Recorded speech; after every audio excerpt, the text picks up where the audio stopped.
Clip number 1103۔ اس clip میں آپ قرآن پاک کی سورہ عنکبوت کی آیت نمبر 41 سے 43 تک کی تلاوت، ترجمہ اور تفسیر قرآن صراط الجنان سماعت فرمائیں گے۔ بسم اللہ الرحمن الرحیم۔ ترجمہ، اللہ کے نام سے شروع جو نہایت مہربان رحمت والا ہے۔ مثل الذین اتخذوا من دون اللہ اولیاء کمثل العنکبوت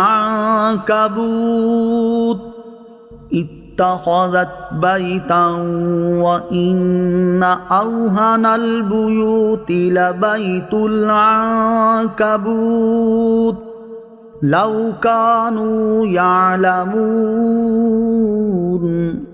ترجمہ، جنہوں نے اللہ کے سوا اور مددگار بنا رکھے ہیں ان کی مثال مکڑی کی طرح ہے جس نے گھر بنایا، اور بے شک سب گھروں میں کمزور گھر مکڑی کا گھر ہوتا ہے۔ کیا اچھا ہوتا اگر وہ جانتے۔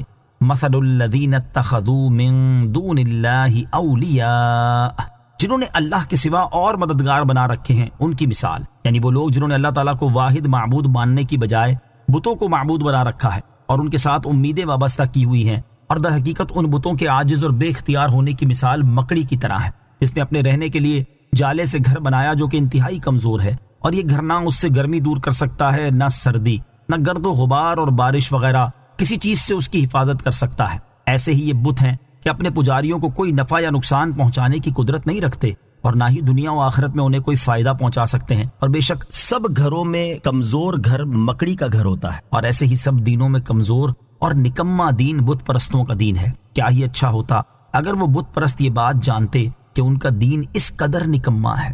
مکڑی کے جالے رزق میں تنگی کا سبب ہوتے ہیں۔ حضرت علی المرتضیٰ کرم اللہ تعالی وجہ الکریم فرماتے ہیں، اپنے گھروں سے مکڑیوں کے جالے دور کرو کیونکہ انہیں گھروں میں لگا ہوا چھوڑ دینا ناداری کا باعث ہوتا ہے۔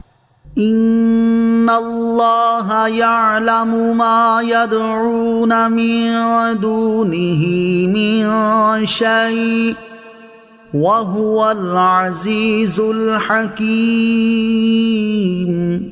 ترجمہ، بے شک اللہ جانتا ہے اس چیز کو جس کی وہ اللہ کے سوا پوجا کرتے ہیں، اور وہی عزت والا حکمت والا ہے۔ ان اللہ یعلم، بے شک اللہ جانتا ہے، یعنی بت پرست اللہ تعالیٰ کی عبادت کرنے کی بجائے جس چیز کی پوجا کرتے ہیں اللہ تعالیٰ اسے جانتا ہے کہ وہ کچھ حقیقت نہیں رکھتی، اور اللہ تعالیٰ ہی عزت والا حکمت والا ہے۔ تو کسی عقل مند انسان کے شایان شان یہ بات کب ہے کہ وہ عزت و حکمت والے قادر اور مختار رب تعالیٰ کی عبادت چھوڑ کر بے علم اور بے اختیار پتھروں کی پوجا کرے۔ وَتِلْكَ الْأَمْثَالُ نَضْرِبُهَا لِلنَّاسِ وَمَا يَعْقِلُهَا إِلَّا الْعَالِمُونَ۔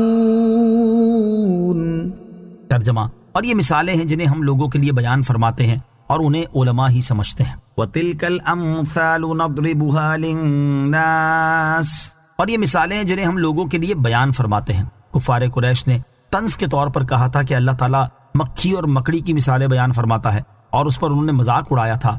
اس آیت میں ان کا رد کر دیا گیا کہ وہ جاہل ہیں جو مثال بیان کیے جانے کی حکمت کو نہیں جانتے، کیونکہ مثال سے مقصود تفہیم ہوتی ہے، اور جیسی چیز ہو اس کی شان ظاہر کرنے کے لیے ویسی ہی مثال بیان کرنا حکمت کے تقاضے کے عین مطابق ہے۔ اور یہاں چونکہ بت پرستوں کے باطل اور کمزور دین کی کمزوری اور بطلان بیان کرنا مقصود ہے، لہٰذا اس کے اظہار کے لیے یہ مثال انتہائی نفع مند ہے، اور ان مثالوں کی خوبی، نفاست، عمدگی، ان کے نفع اور فوائد اور ان کی حکمت کو وہ لوگ سمجھتے ہیں جنہیں اللہ تعالیٰ نے عقل اور علم عطا فرمایا ہے۔ جیسا کہ یہاں بیان کی گئی مکڑی کی مثال نے مشرک اور اللہ تعالیٰ کی وحدانیت کا اقرار کرنے والے کا حال خوب اچھی طرح ظاہر کر دیا اور فرق واضح فرما